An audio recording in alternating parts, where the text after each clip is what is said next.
Hi అండి. మామిడికాయ పులిహోర ఎలా చేసుకోవాలో చూసేద్దామా? ముందుగా స్టవ్ వెలిగించి కళాయి పెట్టుకుని ఆయిల్ వేసుకుని పోపు దినుసులు వేసుకుని బాగా ఫ్రై చేసుకోవాలి. ఎండుమిర్చి కూడా వేసుకుందాం. ఇప్పుడు మామిడికాయని తురిమి పెట్టుకుందాం. క్యారెట్ కూడా తురుముకుందాం. బాగా ఫ్రై అయినాయి కదండి. ఇప్పుడు కరివేపాకు, పచ్చిమిర్చి కూడా వేసుకుని బాగా ఫ్రై చేసుకుందాం.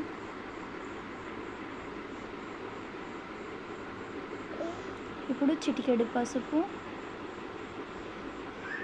మ్యాంగో తురుమాం కదండి, మ్యాంగో తురుము కూడా వేసేసుకుందాం. క్యారెట్ తురుము కూడా వేసేసుకుందాం. వేసేసుకుని ఈ విధంగా ఒకసారి బాగా ఫ్రై చేసుకుందాం.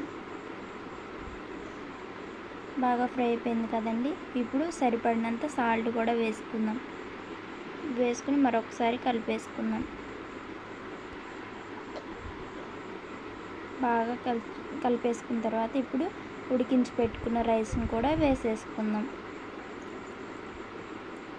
రైస్ వేసేసుకున్నాం కదండి. ఈ విధంగా ఒకసారి కలిపేసుకుందాం. అన్నం బాగా కలిసేటట్టు కలుపుకుందాం. రెడీ అయిపోయిందండి మామిడికాయ పులిహోర. ఎలా ఉందో కామెంట్ చేయండి. నా వీడియో కనుక మీకు నచ్చినట్లయితే సబ్స్క్రైబ్ చేయండి, లైక్ చేయండి, కామెంట్ చేయండి. Thank you all.